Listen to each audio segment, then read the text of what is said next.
आप सभी का स्वागत है आपके अपने चैनल चौक इंडस्ट्रियल एकेडमी पे। और आज एक नए कोर्स की आंसर की आई है, उसके रिगार्डिंग आपके सामने हाजिर हुए हैं। तो उन बच्चों से रिक्वेस्ट है, जो बच्चे हमारे चैनल पर नए हैं, प्लीज़ हमारे चैनल को सब्सक्राइब कर ले और बेल आइकन प्रेस कर दे और उस पर ऑल पर क्लिक कर दे। जैसे ही कोई अलीगढ़ मुस्लिम यूनिवर्सिटी की एंट्रेंस एग्ज़ाम से रिलेटेड कोई भी इन्फॉर्मेशन होगी तो हम आपको अप टू डेट देते रहेंगे और आप अप टू डेट रह भी सकते हैं। तो चलिए फिर देखते हैं कि आज अलीगढ़ मुस्लिम यूनिवर्सिटी ने किस कोर्स की आंसर की जारी की है।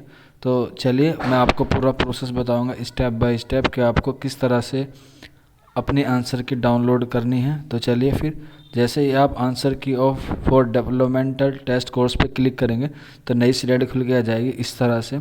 तो देखिए जो ब्लू ब्लू सी हो रही है, यानी कि ब्लू कोर्सेज हो रहे हैं, जो हाईलाइट हो रहा है, तो फैकल्टी ऑफ इंटरनेशनल की एमए इंटरनेशनल वेस्ट एशिया की स्टडीज़ की आई है। तो अब इस पर क्लिक करेंगे तो नेक्स्ट ऑप्शन ऐसे खुल के आ जाएगा, ये एमए इंटरनेशनल एंड वेस्टर्न उसकी आंसर की आई है 2020 और 2021 की। तो आप देखिए कि इसी तरह से इसमें सारे कोड वगैरह लिखे गए हैं, कॉलेज सेंटर कोड क्या था, और इसके बाद ये सारे आंसर के इसमें आए हुए हैं। आप चाहे तो इसका पीडीएफ हम आपको प्रोवाइड करा देंगे। आप हमें कमेंट बॉक्स में अपना ईमेल आईडी सेंड कर सकते हैं, या फिर आप हमारे व्हाट्सएप पे भी इंफॉर्मेशन ले सकते हैं। हम इन व्हाट्सएप के द्वारा भी आपको ये पीडीएफ प्रोवाइड करा देंगे। हमें उम्मीद है आप जब चेक कर लेंगे तो आपका रिजल्ट अच्छा जाएगा। अगर फिर भी आपके मन में कोई डाउट है, कोई क्वेरी है, तो आप हमारे कमेंट बॉक्स में हमसे पूछ सकते हैं। शुक्रिया फॉर वॉचिंग दिस वीडियो।